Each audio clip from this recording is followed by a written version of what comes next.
Hey guys, Dr. Deuce here, MTFU. How are you? I got a question here. Dr. Deuce, I'm from the 70s, like you. He's dating me here. 70s and 80s, and as you know, we used kelp, the supplement kelp back then to help us get defined. What do you think about that? That's true. In the 70s and 80s, kelp, which is an element supplement which is derived by seaweed, mostly found on the Pacific shelf off the coast of California. It's rich in something called sodium iodide, which when you take it in, the sodium iodide helps the thyroid gland, which is the gland that regulates metabolism, produce more T3 and T4 hormones, which helps elevate your metabolism. That's true. There is some discrepancy in the literature that I found, however, where some doctors today, if you're suffering something called hyperthyroidism, your thyroid gland is overactive, and some people might think that's good to get cut up, but there's a lot of ill health processes that can occur because of that. Some doctors will actually prescribe sodium iodide to decrease the thyroid production. So the best thing I could say is this: look, what we did back in the 70s and 80s, we would take the kelp, and we would take choline, and we take inositol, and these are the things we thought would increase our metabolism. But listen, our diet, we would do these suicide canyon diets back then. Anybody from back then, you know, guys get it cut up today, but back then we weren't as big. You could win a contest like I did at 6 feet, 180 pounds or 185 pounds. You could actually win a bodybuilding contest.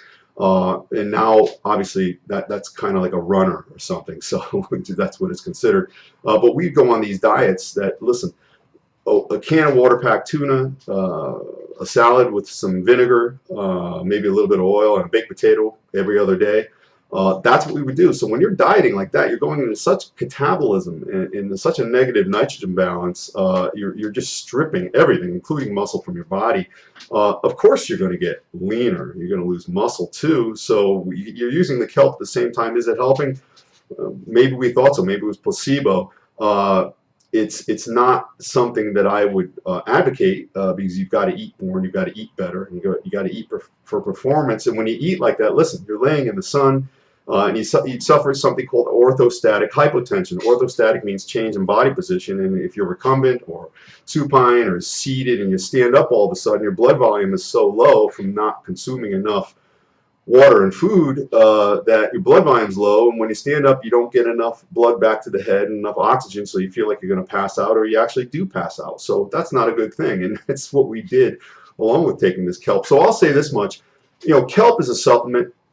It's an organic supplement. It's not a synthetic. It's not a drug, but it's an organic supplement. And the whole idea behind organic supplements are you take them and they will work if you're lacking that element in your body and you're simply replacing it. So if your thyroid gland is going to benefit from that, where maybe you're lacking that element that's allowing your thyroid gland to produce enough T3 and T4, then it may help. But again, you got to make sure everything else is even and everything else is taken care of, and then you can figure out what's best for you. And my dog is eating my lunch right now, so I'm gonna go.